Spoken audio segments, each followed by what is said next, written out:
L'idée, c'était de, non seulement, bien sûr, rendre hommage à ce marsupilami qui fête donc ses 70 ans, puisqu'il a été créé en 52, mais aussi à son créateur et à ses animateurs. Alors, dans l'imaginaire du fan de BD, le marsupilami, c'est d'abord Franquin, bien sûr, et puis Baptême, ça fait quand même 30 ans que Baptême anime le Marsu. Bien sûr, c'est le gros de l'expo, évidemment. Mais il n'y a pas que ça.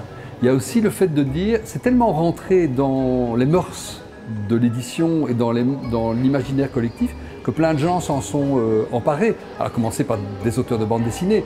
Et on cite Franck P qui a fait La Bête, qui a une réécriture totale c'est un reset du Marsu. C'est un Marsu dark, sombre, poignant, dans les années 50, à Bruxelles.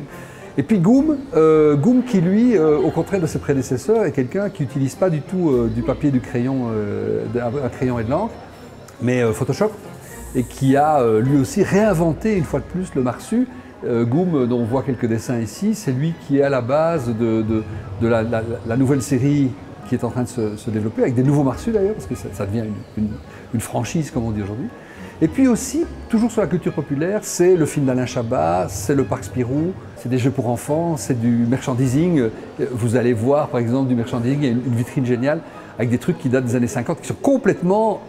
Il y a même des objets, je n'ai toujours pas compris à quoi ils servaient aujourd'hui.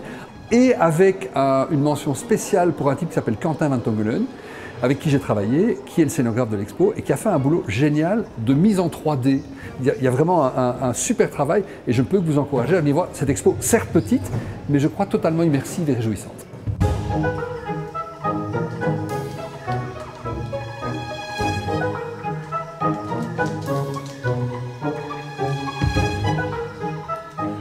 En 1984, j'ai été engagé par une société sœur des éditions Dupuis. Ils m'avaient engagé pour travailler sur un projet de dessin animé Marsupilami. J'ai travaillé sur le Marsupilami, j'ai refait une bible graphique et inévitablement André Franquin était confronté à ces dessins. À ce moment-là, il était question de faire du Marsupilami un personnage, un héros à part entière. Tout début janvier 87, Jean-François Meyersohn me téléphone, me demande à me rencontrer, se présente comme un ami d'André Franquin. Il me dit mais je veux me lancer dans l'édition. Et André Franquin a dans ses cartons un personnage qui végète, le Marsupilami, vous connaissez, oui. Et il a pensé à vous pour le dessiner.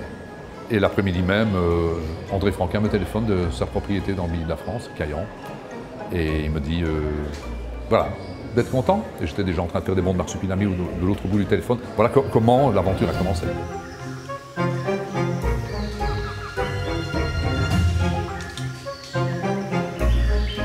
Le Marsupilami, grâce au génie d'André Franquin, est un personnage universel. Il saute les générations. Bien avant l'arrivée des mangas chez nous, il était déjà shonen, c'est ça? Shonen. Voilà. Shonen qui est une expression qui vient des mangas, je pense que c'est japonais pour dire combatif et qui va jusqu'au bout sans s'arrêter, grosso modo. Donc voilà pourquoi le Marsupilami, me semble-t-il, est toujours d'actualité aujourd'hui. Le Marsu, en fait, c'est un personnage qui a vraiment, comme Lucky Luke et quelques autres, les Schtroumpfs, c'est un personnage qui aujourd'hui fait partie, qui nous appartient à tous. Je crois que la raison, en tout cas une des raisons, c'est que c'est pas un personnage invincible, c'est un personnage qui peut faire plein de choses, qui est très rigolo, mais aussi il est assez naïf dans des situations de danger. À un moment, le Marsu, lui, il se dégage parce qu'il a vu un truc à bouffer, quoi. Parce que ça reste un animal. Et c'est ça qui est fantastique de la manière dont Franquin l'a, je crois de manière un peu empirique, développé. Je ne crois pas que tout était écrit au départ. C'est d'en faire un personnage terriblement humain, à la fois invincible et naïf. Et je trouve qu'il est extrêmement touchant. Et puis visuellement, c'est un régal, c'est vraiment un régal graphiquement. Donc voilà, c'est un des personnages, pour moi, les plus emblématiques de la bande dessinée franco-belge classique.